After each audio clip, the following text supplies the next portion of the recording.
اعوذ باللہ من الشیطان الرجیم بسم اللہ الرحمن الرحیم اللہم صلی علی سیدنا و مولانا محمد وعلی آل سیدنا و مولانا محمد وبارک وسلم۔ احباب ذی وقار، ایک سوال پوچھا گیا کہ بعض لوگ کہتے ہیں کہ حضرت امام حسین کے لیے رونا نہیں چاہیے اور بعض کہتے ہیں کہ رونا چاہیے، تو اسی حوالے سے چند گزارشات آپ کی خدمت میں پیش کر کے اجازت چاہوں گا۔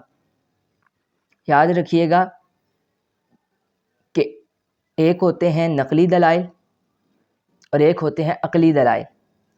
نقلی دلائل سے مراد قرآن و سنت ہیں، اور بعض مقامات ایسے ہیں جہاں نقلی دلائل مانگنا سوء ادب ہے، اور حسین کے لیے رونے کے لیے دلیل مانگنا یہ بھی بے ادبی ہے، سوء ادب ہے۔ یاد رکھیے گا، کوئی انسان کسی سے زبردستی آنکھ سے آنسو نہیں نکلوا سکتا۔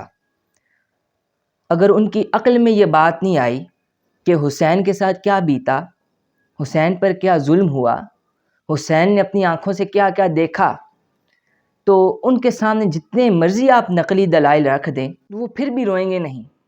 تو ہمیں ثابت ہی نہیں کرنا چاہیے کسی بھی نقلی دلیل سے کہ ہاں جی حضرت امام حسین کے لیے رونا جائز ہے۔ یاد رکھیے گا کہ اللہ کو یہ منظور ہی نہیں کہ کسی میلی آنکھ سے حسین کے لیے آنسو نکلے۔ اللہ کو یہ منظور ہی نہیں کہ کسی میلے وجود سے حسین کے لیے آہ نکلے۔ تو حسین کے لیے رونے والے، حسین کے لیے آہ و بکا کرنے والے بہت ہیں۔ چند ایک نہ صحیح تو وہ تو اس دور میں بھی تھے جو رو نہیں رہے تھے، جو حسین کے ایمان کی دلیلیں مانگ رہے تھے، جو حسین کے مخالفین تھے، مخالف کھڑے ہوئے تھے۔ میرے نزدیک جو شخص حضرت امام حسین کے لیے رونے کے لیے دلیل مانگے وہ تو بے ادبی ہے، لیکن جو شخص حضرت امام حسین کے لیے رونے کے لیے اس کانٹیکسٹ میں کسی حدیث کو پیش کرے گا تو وہ حسین کے منصب کے، حسین کے مقام کے خلاف ہے۔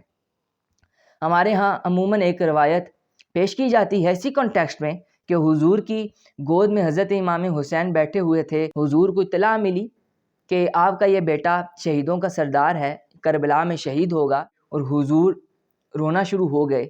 لیکن یہ حدیث مبارکہ حضور کی حضرت امام حسین سے محبت کی دلیل ہے۔ آج کے دور میں ہمیں نہیں چاہیے کہ ہم کسی کو یہ حدیث مبارکہ سنا کر اس کو کہیں کہ آؤ تم بھی رو۔ یہ حسین کا منصب ہی نہیں، حسین کا مقام ہی نہیں کہ لوگوں کو کہہ کر بلایا جائے کہ آؤ رو آؤ رو۔ وہ بھی جس نے رونا ہوگا وہ رو لے گا، زبردستی آپ نہیں رلا سکتے۔ ساروں کو پتہ ہے کہ حضرت امام حسین پر کیا بیتی، ہر شخص کو پتہ ہے کہ حضرت امام حسین نے اپنی آنکھ سے کیا کیا دیکھا۔ اور بھی سارے دلائل چھوڑو، امام حسین خود نہیں روئے۔ یہ کہتے ہیں جی وہ تو شہید ہیں، شہید پر رونا نہیں چاہیے۔ امام حسین کو نہیں پتہ تھا کہ علی اکبر شہید ہوئے؟ امام حسین کو نہیں پتہ تھا علی اصغر شہید ہوئے؟ خیمے سے آئے، علی اکبر کا لاشا اٹھایا، لاشا اٹھا کر خیمے میں واپس گئے۔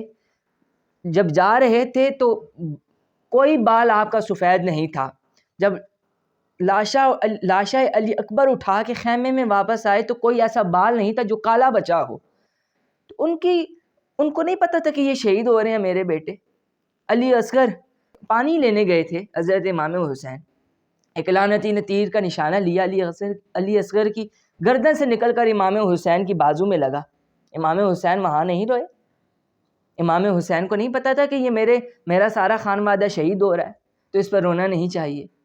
تو یہ ساری باتیں وہ ہیں، یہ سارے واقعات وہ ہیں جو ہر کسی کو پتہ ہے، اور ہر کوئی اپنی عقل سے یہ فیصلہ کر سکتا ہے کہ آیا ان پر رونا چاہیے یا نہیں رونا چاہیے۔ اگر آپ کے سامنے آپ کی اولاد کو ذبح کر دیا جائے، آپ کے سامنے آپ کی اولاد کو کوئی ذبح کر رہا ہو، تو پھر میں پوچھوں گا بھئی وہ تو شہید ہو رہا ہے، آپ کیوں رو رہے ہیں، آپ کیوں بلک رہے ہیں اپنی اولاد کے لیے؟ تو وہ تو پھر محمد کی اولاد تھی۔ یہ کہتے ہیں جی حسین تو شیعوں کے ہیں، شیعہ روتے ہیں، شیعہ ماتم کرتے ہیں۔ ماتم کے جواز پر میں بات نہیں کر رہا، لیکن حسین کی یاد میں آنسو نکالنے پر میں بات کر رہا ہوں، اور ان لوگوں سے میں مخاطب ہوں جو حضرت امام حسین کی یاد میں آنسو نکالتے ہیں۔